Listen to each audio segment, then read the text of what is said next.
Brilliance Audio presents Powerhouse, Insider Accounts into the World's Top High-Performance Organizations by Brian Macneice and James Bowen. Performed by Christopher Lane. Oslo, Norway, 10 December 2006.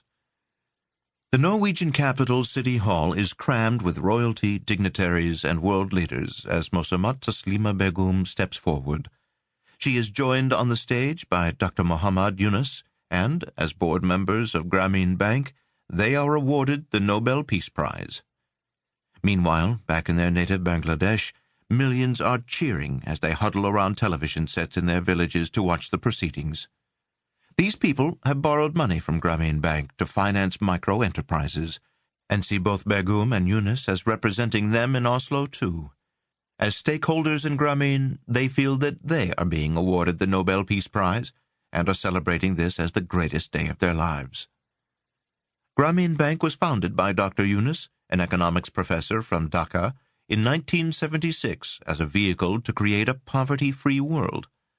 Through Grameen, Dr. Yunus invented large-scale micro-lending, providing villagers with small amounts of capital to establish micro-businesses and progress towards self-sufficiency. The basis for Grameen can be summarized using an extract from his acceptance speech. Human beings are not born to suffer the misery of hunger and poverty. To me, poor people are like bonsai trees. When you plant the best seed of the tallest tree in a flower pot, you get a replica of the tallest tree, only inches tall. There is nothing wrong with the seed you planted, only the soil base that is inadequate. Poor people are bonsai people. There is nothing wrong in their seeds. Simply, society never gave them the base to grow on. All it needs to get the poor people out of poverty is for us to create an enabling environment for them. Once the poor can unleash their energy and creativity, poverty will disappear very quickly. While over half of all borrowers have used their loans to rise from acute poverty, Grameen Bank is not a charity. Rather, it is a large, successful business. It has lent $13 billion in small tranches to the poorest members of Bangladeshi society, and since its foundation has been profitable in every year bar two, due to a major natural disaster in the country, not least as a result of maintaining a staggeringly high 97% recovery rate for its loans.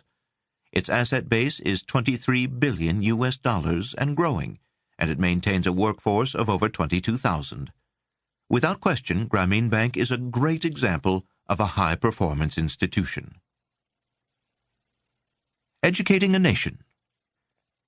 While the bankers of Grameen and their borrowers use their microloans with a view to consigning Bangladeshi poverty to museums, on the other side of the world in Finland, life could hardly be more different.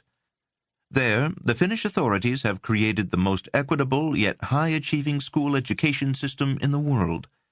With a radical and innovative model, in the eyes of many conventional education thinkers, they have produced amazing results. As measured by the Organization for Economic Cooperation and Development, OECD, Finland ranks at the top for educational attainment in mathematics, science, and reading. More impressively, Finland has the smallest performance gap across its student base.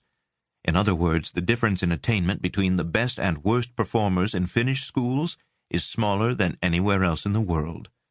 Delivery of education in the Finnish system is very different to that in other national education systems. Finnish children begin formal schooling much later than the norm, they have shorter school days, and on average get less homework. There are virtually no private fee-paying schools in the system, no state inspectors, no published league tables comparing schools against each other, and teachers have significant autonomy for how the core curriculum is taught. In essence, Finland breaks practically every received wisdom for how a national education system should be designed. However, despite, or more correctly, because of this, Finland outperforms its peers.